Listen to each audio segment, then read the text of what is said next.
الرحمن الرحیم نحمدہ نصلی علی رسولہ الکریم اما بعد اعوذ باللہ من الشیطان الرجیم بسم اللہ الرحمن الرحیم وما توفیق الا باللہ علیہ توکلت والیہ انیب ولا حول ولا قوۃ الا باللہ العلی العظیم سبحانک لا علم لنا الا ما علمتنا انک انت العلیم الحکیم۔ آج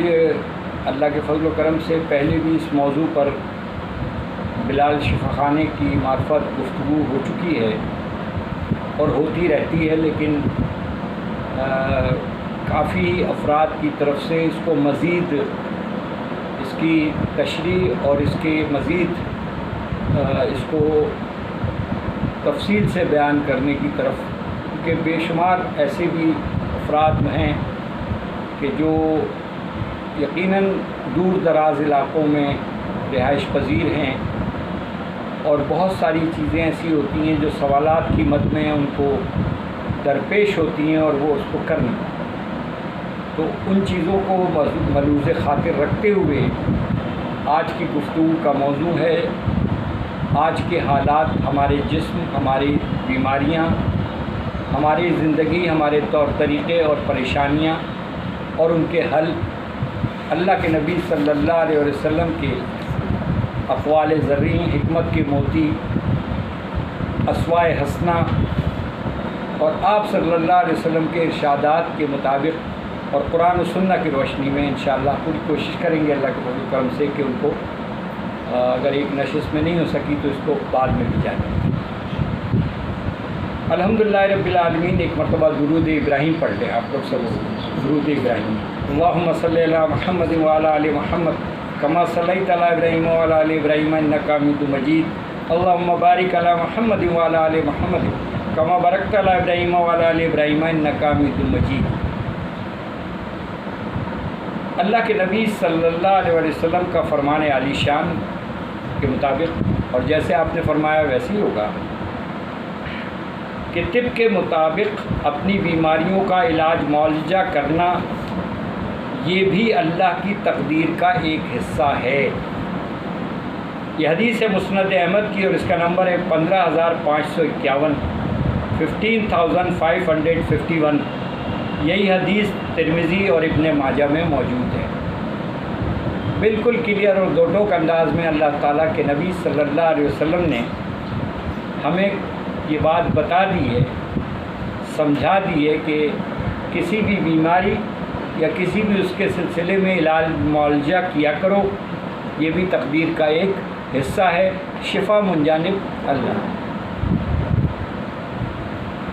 ایک اور حدیث میں آتا ہے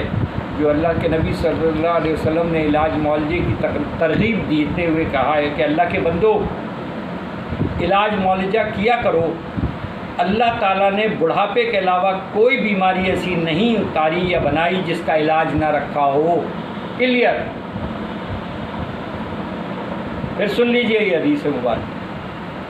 اللہ کے بندو علاج معالجہ کیا کرو، اللہ تعالیٰ نے بڑھاپے کے علاوہ کوئی بیماری ایسی نہیں بنائی جس کا علاج نہ رکھا ہو۔ یہ حدیث ہے مسند احمد کی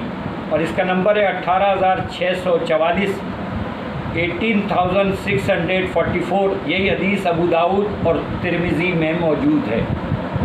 کلیئر ہو گئی بات کہ کوئی بیماری ایسی نہیں ہے کہ جس کا علاج اللہ نے نہ اتارا ہو، لیکن ہم غور سے سنیں سمجھیں کہ علاج کا مطلب یہ نہیں ہے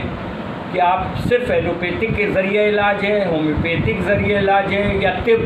یا حکمت یا جڑی بوٹیوں سے دیسی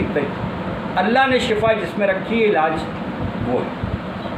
تو ضروری نہیں ہے کہ ہم ایک علاج کرتے ہوں اور شفا اسی میں ڈھونڈ رہے ہوں، ممکن ہے اس میں نہ۔ تو ہمیں چاہیے کہ ہم اس سلسلے میں اللہ سے رجوع کریں اور اپنی تمام تر بیماریوں اور تکلیفوں میں جو اللہ کے نبی صلی اللہ علیہ وسلم نے ہمیں سکھایا ہے کہ صاحب الرائے سے مشورہ کرو، اور جب کسی بات پر جم جاؤ تو اللہ سے رجوع کرو۔ تو استخارہ کر لیں کہ اللہ ہم نے مشورہ کر لیا ہے، لوگوں نے یہ مشورہ دیا ہے، ہماری سمجھ میں نہیں آ رہا، ہماری بیماری کے سلسلے میں اللہ تو جانتا ہے کہ ہمارے لیے تو نے شفا کہاں رکھی ہے، اے اللہ تو ہمیں اپنے فضل و کرم سے نواز اور اس طرف ہمارا رخ کر دے اور ہمیں اس طرف بھیج دے تو زیادہ بہتر اور پریشان سے بچنے والی بات ہو جائے گی۔ اللہ کے نبی صلی اللہ علیہ وسلم نے ارشاد فرمایا، ارشاد کے مطابق دعا اور دوا دونوں کیا کرو، دعا بھی دوا ہے۔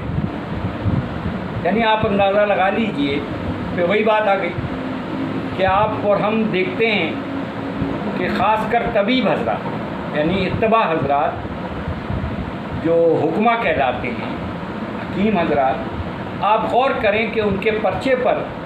جو دواؤں کا نسخہ وہ بتاتے ہیں یا بناتے ہیں اس پر وہ سب سے پہلے لکھتے ہیں ہوش شافی۔ آپ غور کیجئے گا، یہ بات توجہ کیجئے گا، یہ بات شفا من جانب اللہ ہے، وہ لکھتے ہیں ہوش شافی، اور یہ صرف اتباع حضرات لکھتے ہیں، طبیب حضرات لکھتے ہیں، حکمہ حضرات لکھتے ہیں، اور اس کو نہ ہومیوپیتھ اللہ ماشاء اللہ کوئی ڈاکٹر ہو جس کو اللہ نے توفیق دی ہو، یا جو ایلوپیتھک آپ دیکھیں کہ وہ نہیں اپنے نسخوں، آپ کو سمجھ میں آ جائے گی بات۔ آپ صلی اللہ علیہ وسلم کا ارشاد مبارک ہے، سب سے بہترین دوا قرآن کریم ہے۔ اللہ اکبر، سب سے بہترین دوا قرآن مجید ہے، اور خود قرآن مجید فرقان حمید میں بھی اللہ تعالیٰ نے یہ فرمایا ہے وَنُنَزِّلُ مِنَ الْقُرْآنِ مَا هُوَ شِفَاءٌ وَرَحْمَةٌ لِّلْمُؤْمِنِينَ، بے شک قرآن شفا ہے مومنین، لیکن پہلے مومن ہونا پڑے گا پھر شفا ملے گی، پابندی ہے۔ اب ہم آتے ہیں، آگے بڑھتے ہیں ہم۔